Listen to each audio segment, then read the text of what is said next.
Welcome to, I'm not sure what number 7 webinar this one is, but we are here today with some lovely guests from the Food Standards Agency, from the Royal Borough of Greenwich, and our lovely Jenny Morris of NCAS as well. And we're here to talk to you about trading safely, essentially, in these difficult times. We're struggling to keep up with COVID and all of the restrictions that are coming in for that. And also a lot of people are starting businesses, looking for ways to earn a living. So we're going to be looking at how you set up your business safely. And we've got some real experts here who are hopefully going to sort of guide you and give you the advice that you need to make sure that over the coming months that you are setting up properly, trading safely, registering and getting all of your ducks in a row so that you can serve safe food to the British public as we move towards winter. Now, we've got quite a lot of people in here today, so all I'm going to do is just ask you to shout out and to say hello and to let us know what you do. If you could, who should we start with? Who wants to go first? Yeah, I'm happy to do that. No. Oh, sorry, Jamie, go on, mate. Yep. So I'm Jamie Tomlinson. I work for the Food Standards Agency. I'm part of a team that's developed a registration platform that basically makes it really easy for food business operators to register online, and this information gets sent to local authorities. So I've been with the FSA since 2015 on a permanent basis. Prior to that, I was a local authority environmental health officer for quite a while, 30 years local authority. So that's a brief bit about me. Thanks. Fantastic. And Tay, tell us about you. Hi, I'm Tay. I'm one of the commercial team leaders at the Royal Borough of Greenwich. I'm a qualified environmental health officer. I've always worked in the commercial area of food, of environmental health. So yeah, that's me. We've got a lovely team. We're delighted to be working with NCAS and help support you and your businesses be the best they can be. Fantastic. And we love working with Greenwich. And Victoria, we can't see you today. No, unfortunately, I haven't got a camera on the laptop, but hopefully you can hear me nice and clearly. Yes, I'm one of the environmental health officers within the team. So working alongside Tay, I carry out routine food hygiene and standards inspections of food businesses, also involved with licensing of body piercers and tattooists, and carry out health and safety inspections. Obviously, more recently, our work has involved quite a bit of involvement with yourselves, NCAS, and with our coordinated partnership to provide assured advice and liaise with local authorities if they've got any queries about NCAS members, that kind of thing. So yeah, okay. Excellent. And last but never least, Jenny, tell us about yourself. Thank you, Mark. Hello, everybody. I'm Jenny Morris. I'm an environmental health officer by background. I have worked in local authorities, but for a large number of years now, I've worked in the private sector, specialising in food safety, and I'm very pleased to be working with NCAS to assist all its members to provide safe food that tastes great. Excellent. Now we got quite a lot of questions. Some of them have come in from members and from members of the public. So I think we're going to crack straight on with them. So Jamie, you're the expert on registration. You've been concentrating on this for a couple of years now. So if I'm opening a food business, what is it that I need to be doing? Well, the key thing first of all is that you need to register, and that registration process, it goes to your local authority. That's who you're actually registering with. One of the things you need to ask yourself is this a regular food business? Is it continuing? So by that, what we mean, is it a frequent operation? That it's something that has got continuity, and for a cupcake maker who, say for example, is making something for a village fete as a one-off, that's not probably something we look at for registration. But if there's an element of continuity there, you'd need to register. You need to do it 28 days before you commence food operations or you start trading.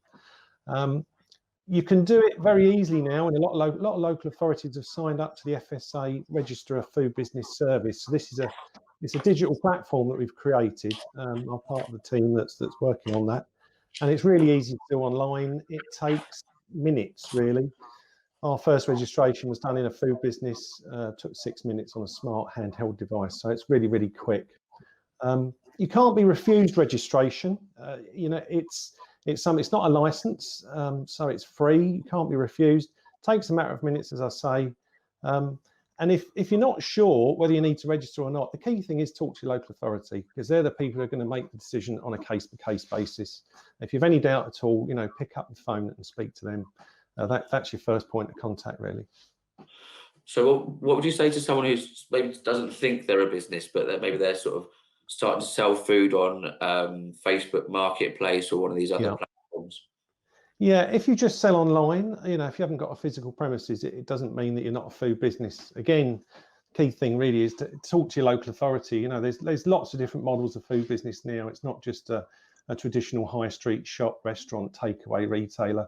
You know, we've moved on a lot from that. So people thinking that if I just trade online, I've only got a Facebook presence, and maybe I deliver food, you know, once a week or a couple of times a week, is that really a food business? Sounds to me like, yes, it is. Talk to your local authority, and that really is the best point of advice to determine whether or not you need to do that registration.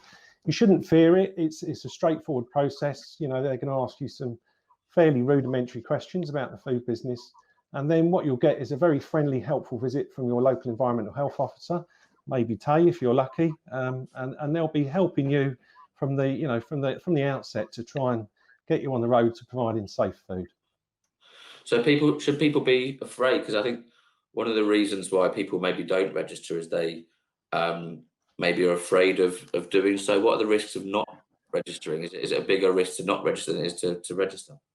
I mean, well, it probably is important to say that it's a legal requirement. So, you know, if you start off trading, you're not registered, then you are starting off breaking the law, which obviously is a bad position to be in. But the other thing is that if you don't register, you don't get access to that all-important food hygiene rating, which is something that is generated as part of your food hygiene inspection that the officer, I won't go into the detail that Tay's going to speak about, but the officer will do that unannounced, come out, have a look at your business, and then they'll give you your food hygiene rating as a result of that inspection. So if you want access to that, you need to be registered. So I wouldn't fear it at all. You know, it's a great source of advice and help.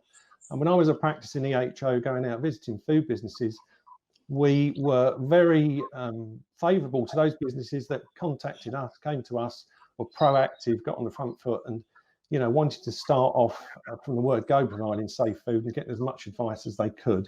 You know, and we can talk to them about things like training and you know, joining a trade body such as NCAS, obviously a good idea. You know, great source of advice and training and that sort of thing. So no, I wouldn't say it's something to fear at all. So if you're giving the food away, would you need to register a food business? So if you're doing, say, helping people that are living on the streets and things like that, would you also need to register them? Yeah, you would still need to register, whether you're doing it for financial gain or not. It doesn't matter in terms of whether that's defined as a food business, because obviously potentially there's risk there. You know, if you are supplying food to anyone, particularly in that sort of scenario that you mentioned, could be a vulnerable group involved. That's someone who maybe could get ill from food poisoning more quickly or more likely to than somebody else. Then that's really important that they also register. So whether it's a charity or an income-making business, it still could be regarded as a food business. But it's really easy to do, isn't it? And it's a legal requirement. It takes a couple of minutes. Do it from your phone. Do it online. That's it. Yeah. It's a one-off thing. Unless the key thing to bear in mind is if your business changes a lot. So, for example, if you were pre-lockdown, you were a restaurant that solely did catering for people that came into your place of business. If that completely finished and you've moved solely to, say, takeaway and delivery and that sort of thing, then that's the point you need to have a conversation with your local authority and say, my business has radically altered. Do I need to refresh my registration? Do I need to submit a new one? And again, the local authority on a case-by-case basis can easily advise you in those circumstances and let you know what you need to do. It's a bit of a hunch of mine, but would you say that all of the businesses that have made material changes, because pretty much every food business in the UK would have made material changes just to accommodate COVID, and then they may have also changed up how they operate, whether it's a takeaway, whether it's delivering food into the NHS. How does that Oh, my brain just kicked out then. It happens all the time. You know, how will that impact on, you know, on the food business if they are changing it up? Do they need to be telling people? You know, do they need to tell that EHO? And are people actually doing? Yeah, no, definitely, because if you move from an operation that was solely, you know, a cook serve your customer that sat in the restaurant to something that may be, you know, you may be cooking a lot more food in advance, for example, for takeaway or delivery, then there's a whole new set of risks that goes along with that. And, you know, they need to be looked at and checked, and you need advice on that possibly. You might be doing it absolutely fine, no problem at all. But, you know, that's a point in time where your business model has changed and you need to look at the new risks that proposes. With COVID, we have seen at the Food Standards Agency through our records, that things we've got access to, that there has been a big increase in businesses such as home caterers, those who are carrying out food takeaway and that sort of thing. So we're keen to make sure that they've got the advice and guidance that they need for those new sets of risks they might not otherwise have been, you know, aware of. A lot of them will be, but one or two of them, there'll be some adaptations they'll need to make. So what it seems to me here is that EHOs are really genuinely here to help, you know, and yeah, absolutely. Last thing we want to do is to come in and, you know, get heavy-handed with someone, because for us that's a major headache. You should see the paperwork. I'm sure Tay could tell you what's involved. It's not an enjoyable process for anybody, and I always say, you know, if you're going down an enforcement route, then nobody wins really. So let's get off on the right foot and you know, do it right from the start. Really, that is the best advice. It's the cheapest, most cost-effective, and safest way for everyone. So yeah, it's a friendly source of advice. Absolutely. Although I would say, bear with them at the moment, because they're under a lot of pressure from you know, with COVID controls and looking at all of that sort of stuff as well. So there's a lot of stress and strain on your local environmental health department.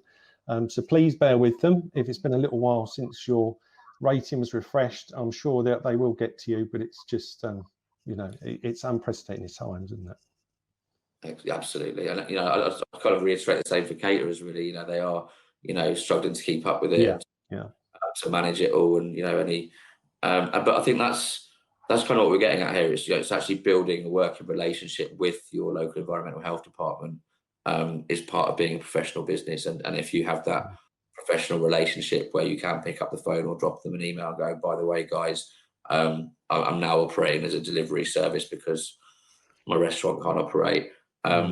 You know, I've redone my risk assessments. So any advice for me, any questions for me, you know, that kind of thing, you know, bodes well for the future, and you can actually build a relationship with that environmental health team because they trust that you're asking the right questions. It comes down to that sort of confidence absolutely. And there's a suite of advice at the moment that's available on the food.gov.uk pages with the strapline Here to Help. That's got a range of you know, tools and links to various measures that are specifically related to how your business may trade in these difficult times. So I'd advise them to have a look at that. You know, that's a good source of advice. Brilliant. Now, Tay, going straight in with a question here. Can you explain what a material change is? Material change to my business. What does that mean? Yeah, so that would be things like that you would have been a coffee shop and you were serving coffee to your customers who came in, and now you've decided to produce some ready meals and customers can buy and take them away. So it's a fundamental change in what your business actually was. They may have introduced new risks or removed risks from what you were previously doing before. So I'd just like to really reiterate, as I say, that we are here to help. We want our businesses to succeed. As a borough, we want to have flourishing businesses that are doing well. And that's the real benefit of organisations such as NCAS in helping support small businesses who don't have large teams of people often behind them to help them get it right. And so we want to work with them. And we've seen a huge number of new registrations coming in since COVID has started. And we've seen a lot of really small businesses being created. And we've seen our customers locally in our boroughs want to shop local and go local. And so the time really feels right to really help those small businesses grow and cement themselves. But those small businesses also do need a bit of advice and support sometimes. And that's what we're there for. And that's what organisations such as yourself is there for, Mark, so that we can all really help them make the best they can of their businesses and that they have lots of happy and satisfied customers who want to keep coming back. Perfect. Thank you, Tay. I mean, that is absolutely what it's all about. And, you know, for smaller businesses, they don't necessarily have, you know, the resources to understand everything that's going on in the wider world, how legislation is changing, how guidance and COVID is affecting them and things like that. So, you know, to have, you know, an environmental health department and to have NCAS available to sort of guide you through it will hopefully help these businesses, obviously the Food Standards Agency as well, provide all kinds of wonderful resources to help people out. So I'm trying to find my questions again because I got all caught up in that answer tag. So I mean, one of the key takeaways I've been asked to find really is, you know, about COVID. What would be your take on COVID from a mobile catering point of view? Obviously, there's been some big changes in the last week. I think we do sort of mobile catering and fixed site because they are a slightly different thing, and there are still some issues that hopefully are going to be clarified in the coming days by various government departments. But you know, for a food business, what are the things that you should be looking at to manage the COVID risk? Tay, sorry. Sorry, I wasn't quite sure who you were aiming that one as. Really, it's about redoing your risk assessments and looking at how you're running your operation, thinking about whether you need to simplify your operation at all. Do you need such a big and complicated menu as you'd had before? We've seen a lot of people simplify their menus down to make it easier. It helps even out any bumps in customer numbers and that sort of stuff. So we've seen a lot of simplification of menus to make that easier. Thinking about things like your face coverings. If you're providing, you know, when you're doing a table service, you need to wear the face covering, not a visor, a proper face covering. Things like screens, sanitizing, really making sure that you manage carefully the group of 6, the maximum of 6. And that is a responsibility on the hospitality business to manage that.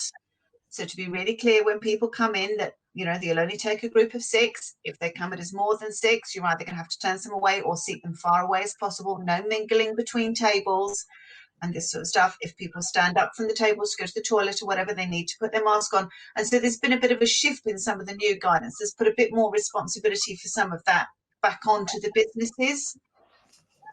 In terms of making sure that customers are really clear that they need to wear the mask if they go up to go to the toilet, and they can't be running around the restaurant chatting to their friends and that sort of stuff. So it's all about kind of keeping the restaurant safe and managing. And certainly from a number of the businesses that we've seen, they've said actually that it's actually gone really well. They've seen really good quality customers coming in. They're coming in, they're staying for a longer time, they're spending a bit more money, they're feeling comfortable and relaxed while they're there. And some of our businesses actually are reporting that actually it's going really well. And obviously not forgetting that you do need to be finished and your customer's gone by 10 o'clock. Ooh, the dreaded curfew. The dreaded curfew. Yeah. We didn't pick it, you know, that's what it is. It is what it is, and it's there for a purpose. So yeah, your customers need to be gone by 10 o'clock. So you need to work out your timings around that just to make sure that you manage it. And so that your customers still have a really great experience rather than them feeling slightly rushed because you've got to get them out the door kind of thing. So just in terms of kind of managing it and thinking about how that goes.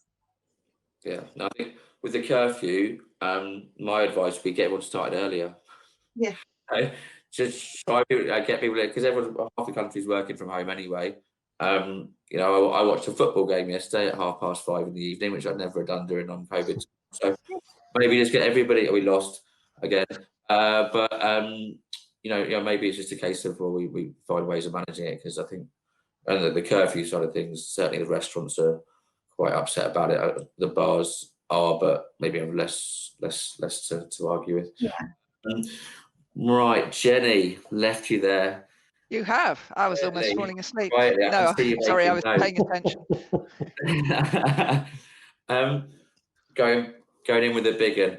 How can I be sure I'm providing safe food for my customers? What are the basics? On the one hand, it's very straightforward, but on the other hand, you've got to be on top of your game all the time. So I would say the first thing, there are 2 things. Do your research and get some good advice. Now, doing your research might be as simple as looking at what the FSA's got on its website for guidance, getting some good advice. Well, there are two focuses here, and I'm going to say start with NCAS of course I would. NCAS provides a lot of advice tailored particularly to the ship, and if it's what's known as a advice, if you follow it, help you to provide food that is even legal.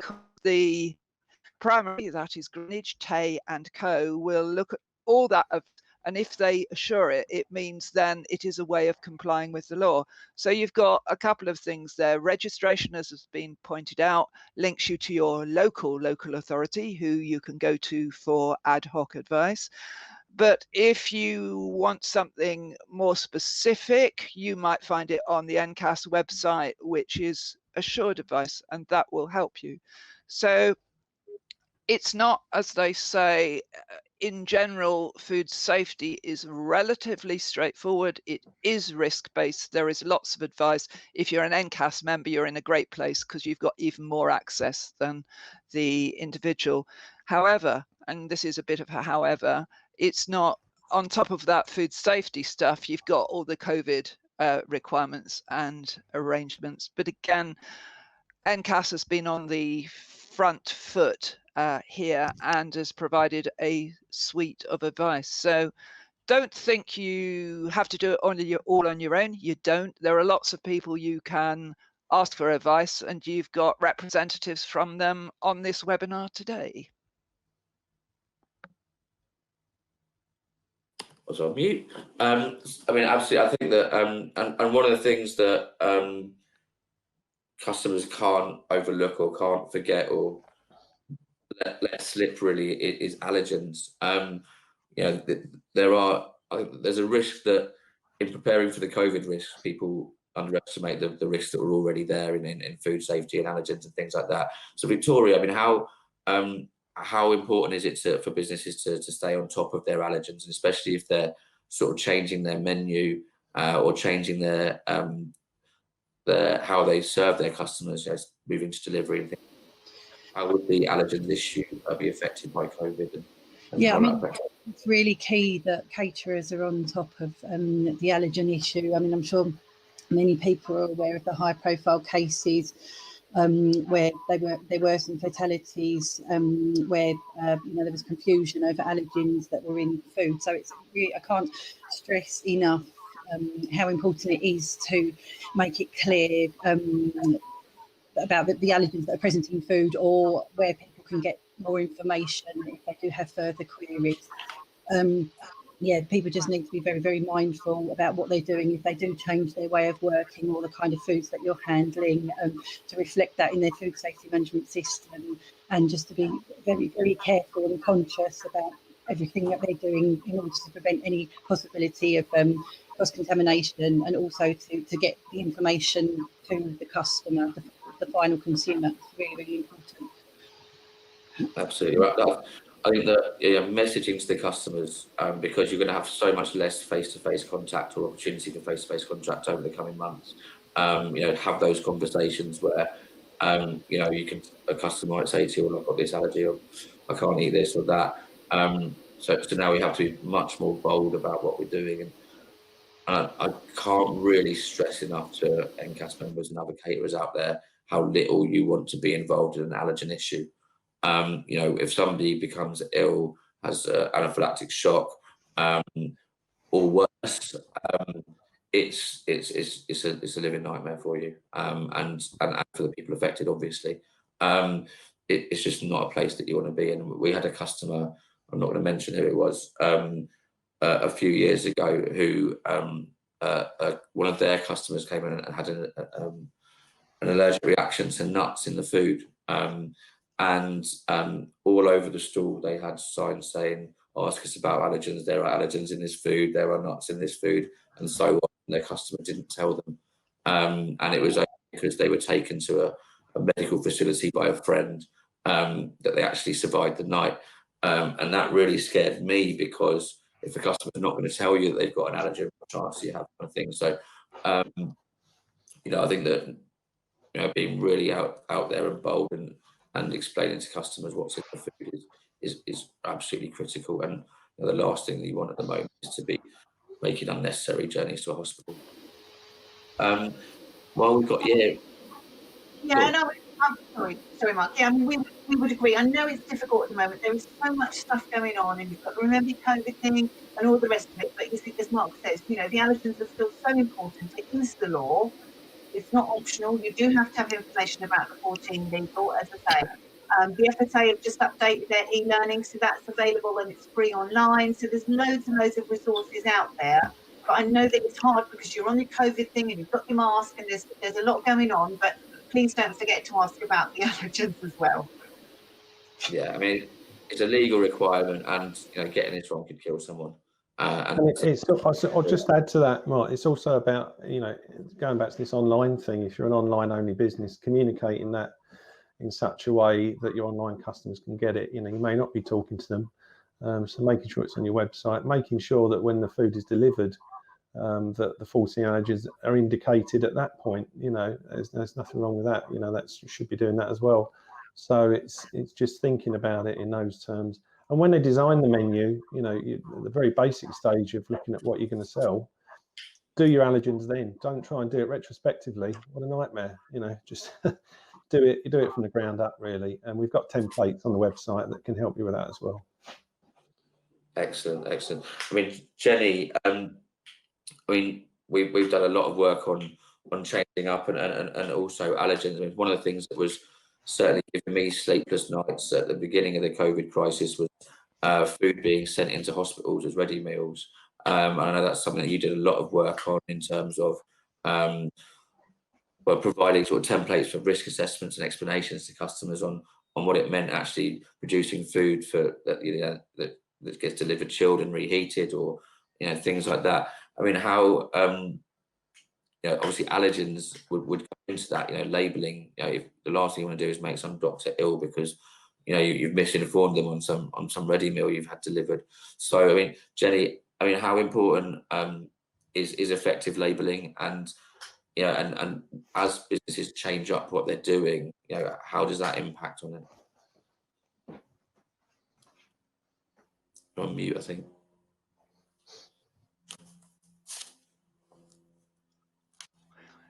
Providing accurate information on allergens in food is essential no matter who you are. Clearly, the people who are going to react most badly if you get it wrong are those people that are hypersensitive. It's in many ways got harder because it's not as simple as labeling. Labeling is on packages, and in general, most NCAS members won't be serving packaged food. It could be online, it could be delivery services, and there are quite strict requirements about what needs to be done there. I think for me, one of the biggest issues that comes out of this diversification is people will be using new supply chains, new suppliers, and they need to make sure that they know all the allergens present in all the elements of their food and communicate that accurately to their customers. And that can be hard, particularly if ordering is online and delivery is taking place. Businesses are required, if it's through a website, to have the information on the website and to provide information at delivery.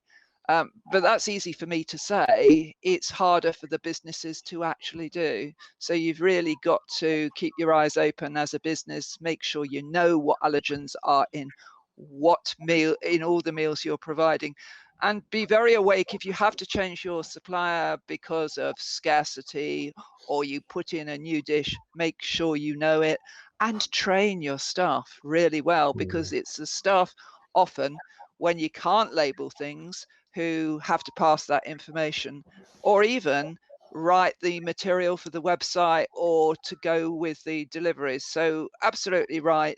The only thing I would say from you, yes, of course, Mark, you don't want to cause problems for any hypersensitive doctors, but actually this is for everybody. And one of the biggest ones that seems to be coming out now, because not all our allergies are equal, you remember that, is that loads of people are allergic to milk and to dairy products, and that's growing and growing and growing.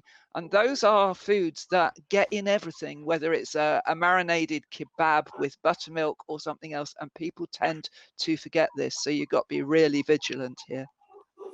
Well, there was that tragic case of the young man that died with buttermilk. Indeed. Buttermilk marinated chicken a year or so ago. That was awful. And you brought up a really interesting point there, because whenever I speak to a customer, well, if I speak to a customer and they said I've got a bad hygiene score and I don't know what happened, invariably the next thing they say is I wasn't there. And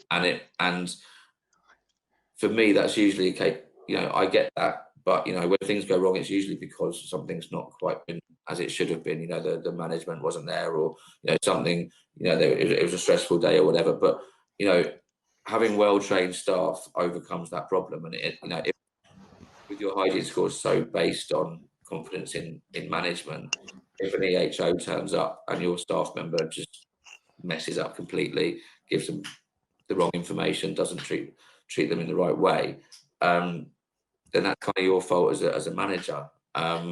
So considering how important food hygiene scores are, do you think that how important is training in case you're not there on that day, or in case you need someone else to to manage a team or whatever?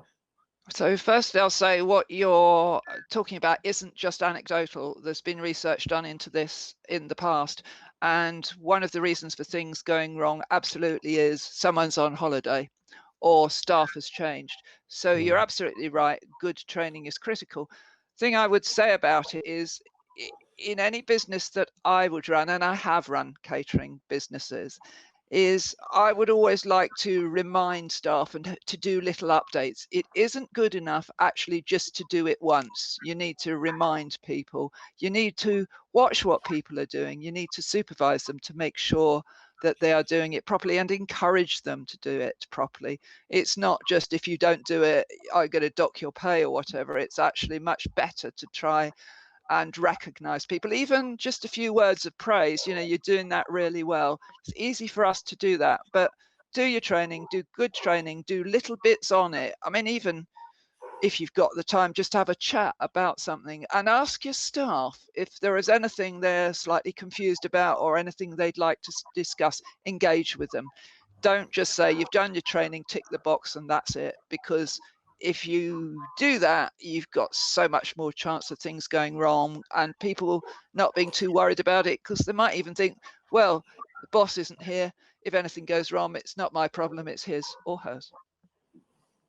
Yeah, absolutely. I mean, I think that it's how do you manage your staff and keep them engaged? And it's a part of their job to do certain things and to remind them of that. It's not just about getting the food out or taking the money. It's making sure that you're taking your temperatures, making sure that you're doing your cleaning and recording it, making sure that you're recording near misses, whatever it may be. And also, especially in the current climate where badly trained staff or untrained staff or overconfident staff could make mistakes that would potentially spread COVID, or B, result in a visit from an EHO if the public report that the business isn't managing the risk safely. Mark, can I just come in? The difficulty, we can only go on what we see on the day, and we have some amazing businesses that we know are normally amazing, and we go there from whatever reason on that one day it's an absolute disaster, but we're not allowed to come back and have another crack at it when everything's a bit tidier and everyone's a bit more organized. So I can't really stress enough, as I say, we need to, we're looking, we're nice and we're rich, but we want to feel confident that the business knows what they're doing. And there's nothing worse than for us, and we know it's a great business, and it's just awful on the day that we're, so it is really important that when managers and owners and stuff aren't there, that the staff know what they're doing and they feel able to take responsibility and to talk to us and to help us out and to give us the chance to give them the rating that they deserve. Excellent. And very quickly, Jenny, how important is it, especially in the current climate? Would you say that people are more aware of safety, food safety, the precautions being taken by businesses to protect them as the public? And do you think that will feed into your appreciation of the food hygiene rating system? I suspect that at the moment most people are focused on COVID.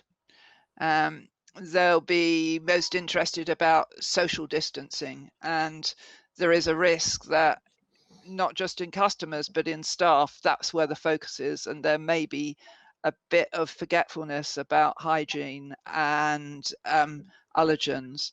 One of the other problems that you might get is that people have been dependent on the food hygiene rating and looked it up. They've got into that habit, but because all the problems around COVID, about business lockdown, about the stretch on local authorities and inspection, you don't get a rating necessarily for every business, and you might get an awaiting inspection rating on there. That doesn't mean that the business is unsafe in any way. It just means that because of restrictions, it hasn't been possible to do it. So it's really important, I think, for businesses not to relax on it. They need to make their customers feel confident that they're not only being protected against COVID transmission, but also that their food is safe. I suppose you could say it's an opportunity, and as a customer, one of the things I would always look at is how clean is the unit or the place where I'm sitting down. How clean are the staff? Are they washing their hands thoroughly? Do I actually see them washing their hands? There's no excuse not to wash your hands now. We've got a double game here. We've got COVID prevention and we've got food hygiene. So set out to make your customers confident in all the controls you have. And I'm looking for that every time I go out, not just distancing, but making sure people haven't forgotten about food hygiene. Delivery, of course, is harder, but if you get someone turns up at your door looking very scruffy and just pulls some food out of the back of their car, I might not eat that food, and I wouldn't go back there again. So take every opportunity to do it right and make sure your customers see you're doing it right. Yeah, and there's so many people who are understandably concerned at the moment. There are people that are of greater risk, and obviously people who are considered lower risk will have parents, grandparents, people with illnesses that they need to be aware of. I think if there's any good has come out of this pandemic, I think it's actually that people in the UK finally started to wash their hands properly. Even guys, and you go to a pub now and you actually see people doing the 20 seconds and doing it right, which is lovely. Can I just add one more bit there? Whilst we were talking about it, I mentioned delivery services. Clearly, we've got some new guidance come in which puts a 10 p.m. curfew on sit-down restaurants and takeaways. But if you're doing a delivery service, that curfew does not apply to you. So there are opportunities here. Let's look for those opportunities and make the most of them. Yeah, absolutely. So no one can come into your takeaway or food business after 10 o'clock, but you can operate a delivery service.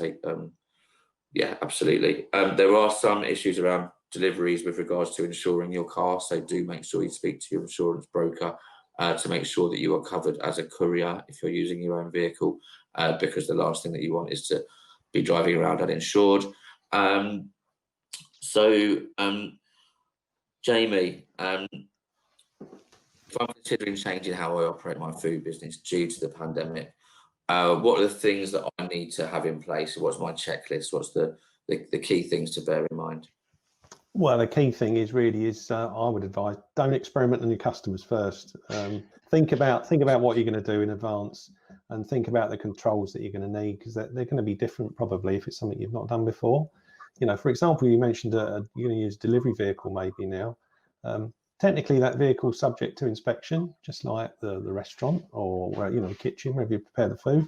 So think about that. There are ways that you can cope with that.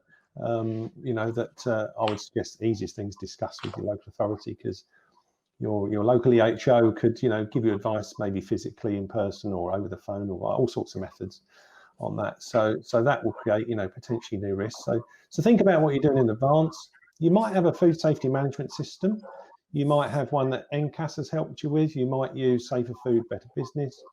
That will probably need adapting. There'll be new controls and things that you put in place in that. So that needs to reflect what you're doing. And so once you've got all that in place and you've trained your staff, then I would say if it's a fairly big change, you know, if you're moving completely from maybe sit-down meals completely to takeaway, that's quite big. Have a chat with your local authority, because they may decide, depending on how you're producing the food, that that changes your registration, and they may want you to submit a new one even, which is fine. It's not a problem, nothing to worry about. It just means that the registration they hold is more accurate for your food business.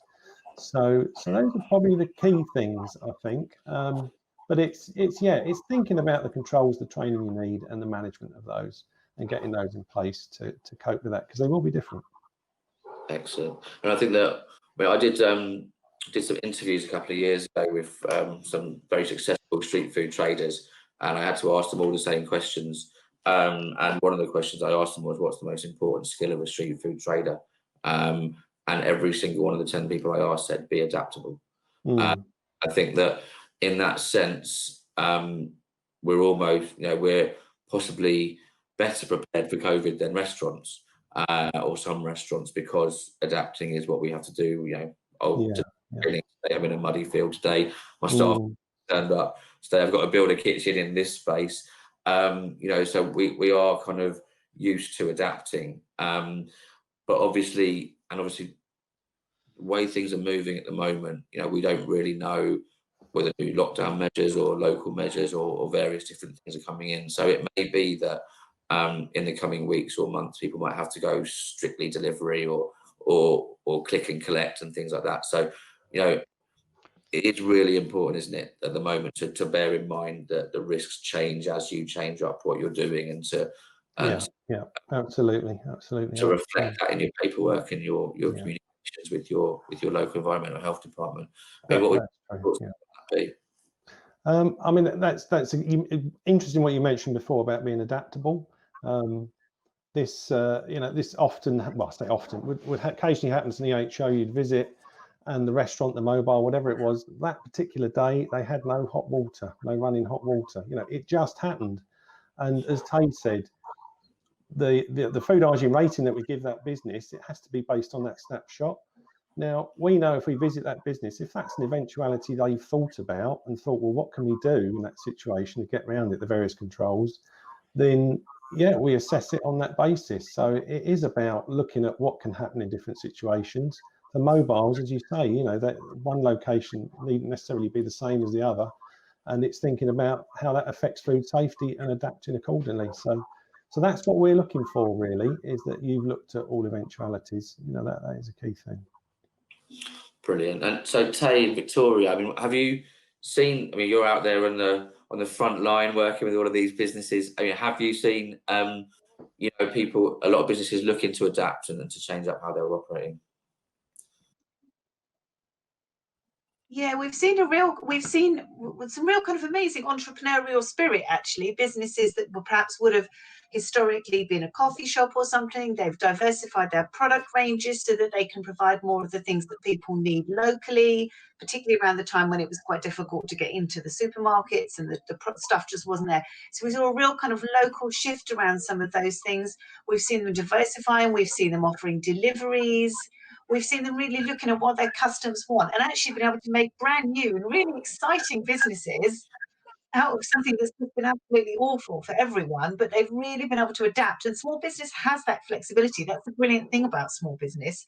It's not tied as part of a big corporate. It has that flexibility to adjust, cater for its local market, and service its local kind of customers and keep them coming back. And it's been wonderful to see that happening and to see how that's kind of rippled out. And very much within the local authorities, we've wanted to support that and help support those businesses kind of come, as I say. So really within the fixed sector, we've seen a big kind of shift, as I say, to stocking new products that people might want, or be it more fruit and vegetables that people can come by. We've had a stall in our hospital, and the council was able to work with him, so he's expanded out and offered many, many more products for the doctors and nurses to go in and buy, so that while they're actually at work, they can actually go to what was just a fruit and veg store, and now it's a much wider range of things as well, to bigger businesses doing cook chill of their food, so that you can take away their food that you would have eaten in their restaurant. So yes, there's been some real success stories, but that is the advantage for small and medium-sized businesses, is they have that flexibility and they can adapt, and they're a bit more flexible and quick in the way that they can do those to help to respond to customer need during these constantly changing times. Yeah, I mean, especially at the start of the COVID pandemic and the lockdown, when you know, so many wholesalers you just had stock they couldn't get rid of.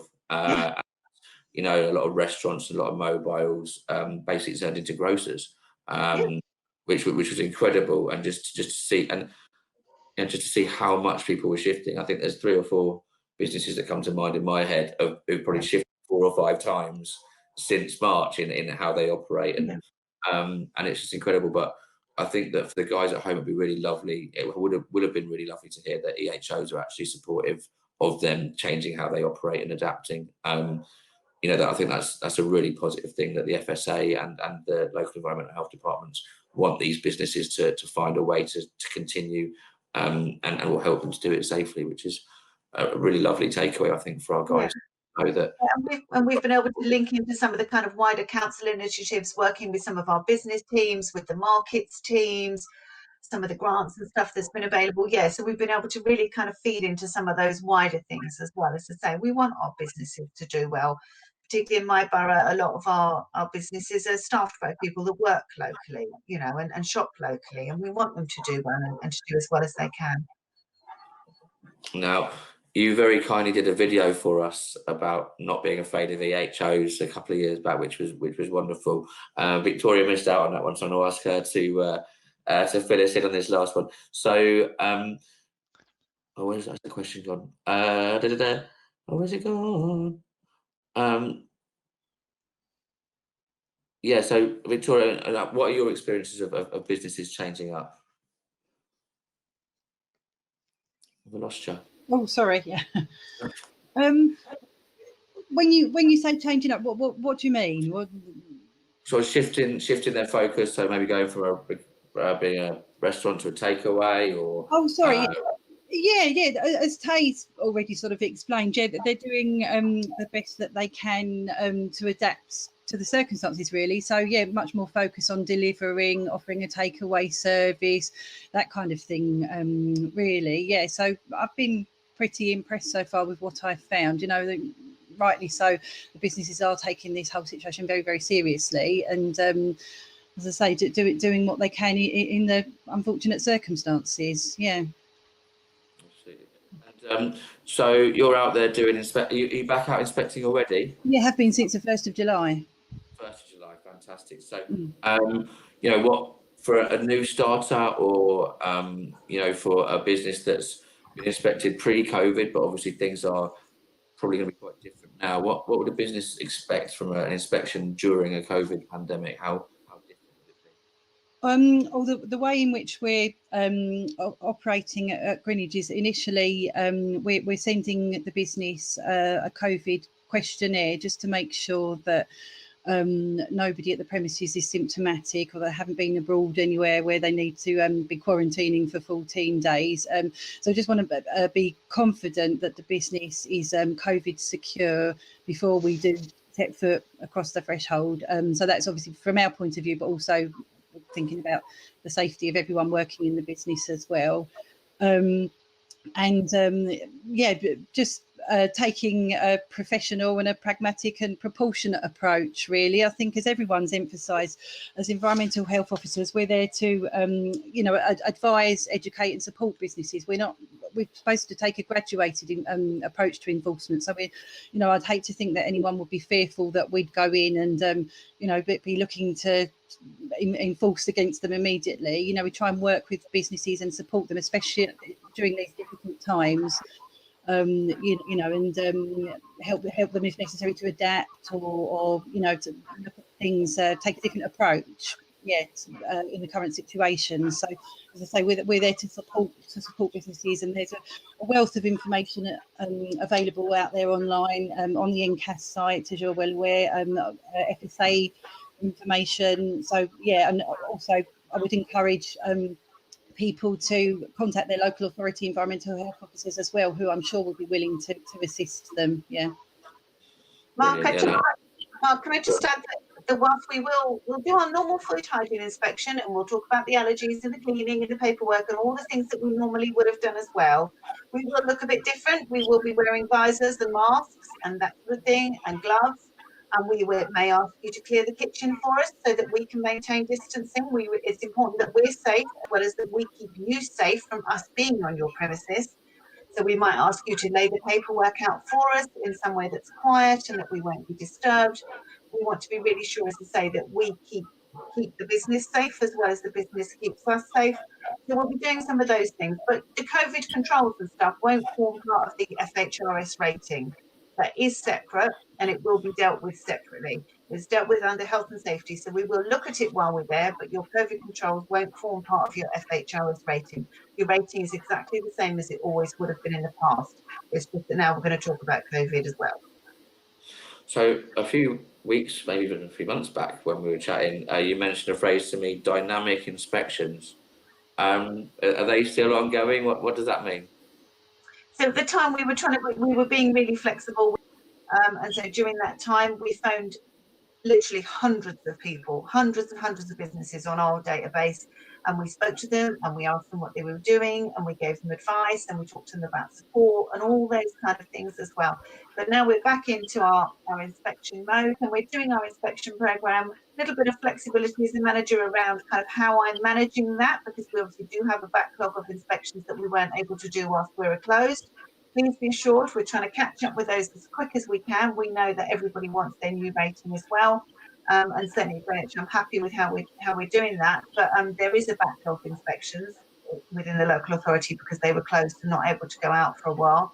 But everybody is now, I think, back out there, as I say. But the officers will look a little bit different because they'll be wearing their own PPE too. But they're an excellent source of advice. So please feel free when your officer's there to ask him any questions about COVID or allergens or the food safety controls or anything like that. We'll try and be as flexible as we can in terms of the time that we spend helping the business get the most from us. And we know what we see. You know, we see lots of businesses that will be just like the one that we're in that day. And so we can talk about what worked well or maybe what didn't work so well from what we saw if anybody needs any help and encouragement.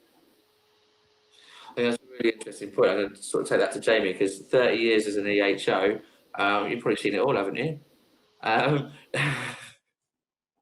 mean, what would your tips be for somebody kind of having an inspection or expecting an inspection or seeing an EHO walking up to the door? What would your advice be?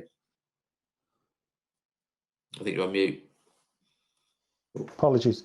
Yeah, don't be afraid. I said to someone once who started a new business, I said, this is your first food hygiene inspection. I said, this must be like being searched by the police in a way, because what we do, it is a bit odd. We look in your drawers, we look in the cupboards, in the fridges, under things, look at your paperwork. And if you've never gone through that, it's quite, it's your business, it's a personal thing. You've invested a lot of time and effort into it and you feel quite passionately about it. So don't take that personally, because we need to do that to work out what you're doing and if you're doing it in the right way. So yeah, don't be afraid. Don't worry about what they do. If they take a photograph, it's fine. It doesn't mean you're going to be in court the next week. It might just be for the file records. So ask advice, ask questions, and other key things when the officer leaves, if they've told you what your food hygiene rating is, you should know why it is that particular rating or when they communicate it to you. So you shouldn't ever be in the dark about what the officer has told you. If they've asked you to do something, you should understand why. And if you don't understand it, ask. Don't be left in the dark. So that's my key tip, is always ask the officer why, if you're not sure. Brilliant. And Jenny, what would be your tips for somebody about to undergo an inspection? I think Jamie's covered it pretty well, actually. I know that when I had a catering business, which I did before I became an EHO, I was very concerned about that EHO walking in the door, even though I thought I was doing everything right. So it can be quite a natural reaction, but don't panic, because as been said by Jamie, by Tay, and by Victoria, actually EHOs are there to help you. They want you to be successful. So, you know, yeah, you'll be a bit nervous, I'm sure, but really, even if you're doing it wrong or something's wrong, they'll want to help you to put it right. So don't panic. Absolutely. And I think, you know, the entire point of the Food Standards Agency is to protect the public, you know, and they want to do that by working with food businesses. It makes far more sense to work with businesses than to work against them. So, you know, I think that, you know, discussing it with your local authority, who are essentially an arm of the FSA, if you like, and also, you know, going straight to the FSA themselves, or speaking to us, you know, everyone's here to help. Everyone wants you to succeed. If you ask a question, you will get an honest answer that will help you. The only bad question is a question unasked, I think. I don't let the mistake happen, or kind of get in there early and make sure that it doesn't by asking the question that you're not sure about. I think we're running out of time. It's been absolutely wonderful chatting to you guys here. Thank you so much for this. But I've just got one last question. You know, we're all very passionate about the food and drink sector. What would your advice be for food businesses at the moment, you know, in these interesting times? I'll start with Victoria. What would your advice be? Stay strong, stay resilient, and just focus on being COVID secure as you know, as best as reasonably you can, and also ensuring that you're producing safe food. But you know, hopefully there is a glimmer of light at the end of the tunnel somewhere. So stick with it and stay resilient, but just make sure you're keeping all you know, controls over those hazards that could possibly be out there. But that's all I'd say. Yeah. Brilliant. And Tay? Give it a go. Ask us for help and advice and give it a go. This is the opportunity, you know, this is the opportunity has been for all of us actually to make change to the way that we live and the way that we work and the way that we run our lives, and to take a step back and use the opportunity that's presented ourselves to give something a go that you've always wanted to do, and just see what happens, isn't it? And know that we're here to help, and NCAS are here to help, and the FSA, and yeah. Embrace the new normal. Jamie, what would your thoughts be on this? Main thing is make sure you're registered, because if you're not registered, you're missing out. It's as simple as that, really. You haven't got access to all of that wonderful advice, free consultancy. Sorry, Jenny. Make sure you're registered and ask, really. That's it. Yeah, and that's 2 years of Jamie's life, so you have it's a legal requirement. It gets you in schemes, it gets you all sorted, and it will make Jamie very happy. And Jenny, finally, what would your thoughts be on moving forwards in this pandemic? If you're starting a new business or you want to diversify, I've always thought it's really important to do your research. So as far as you possibly can, make sure that there is a customer demand for it, understand what you need to know about safety, allergens and COVID-19. And there's loads of advice. Don't be frightened to ask for that advice, but just whilst being ambitious, and I agree you should be ambitious, possibly start small and then work up to it, because one of the big problems at the moment is that everything is changing on a day-by-day basis, and we're all got to be flexible. So don't go out with one thing with a great big bang, unless you are super organized, got loads of money.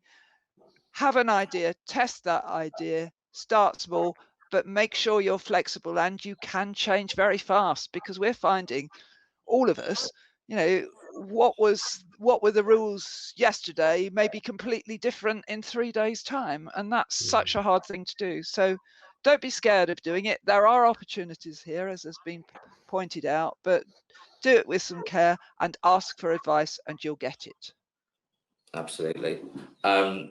Yeah, I'd absolutely reiterate that. I think that there are lots of opportunities out there at the moment, but start with strong foundations. You know, think about, you know, how you build the business up from the ground. You know, your food safety, your suppliers, your delivery methods, how you're managing safety within the kitchen space, within the mobile, within the restaurant space, whatever it may be. But yeah, professionalism and getting those foundations in place so that you can pivot the business as and when you need to in these interesting times, we'll call them. Guys, it's been so lovely speaking to you all. Thank you so much for your time. It's been really helpful. Yeah, it's been great to work with you guys. Obviously, NCAS are really looking forward to supporting the FSA in their program for this summer and onwards. Obviously, that we're doing a lot of work together on allergens, and you're here to help campaign. Obviously, the FSA provides huge amount of free advice for food businesses and for consumers. Massive thanks to our primary authority leads, the wonderful Borough of Greenwich. Taylor and Victoria, you've been absolutely wonderful today, and guys, we've got some new assured advice coming out very shortly, which has been developed by Jenny and audited and signed, about to be signed off. Some of it already has been, by Victoria and Tay, and that will all be stuff that is in line with how best to operate your business, the assured advice that we all hold so dear. So yeah, all there is to say is to thank everyone for tuning in. We are all here to help you, whether that's the Food Standards Agency, your local authority, or NCAS. We appreciate it's a very challenging time, but we are all in it together, and we are in it to help you out. And it really is all about getting out there, selling safe food, and all of the guys here will help you to do that. So that's it, I think, for today. Thank you, guys. Sorry for running over once again. It's been really interesting and entertaining, and that's not often you say that about food safety and health and safety, but you guys have been absolutely wonderful. So thank you, and thank you all for tuning in. Cheers. Bye. Thank you.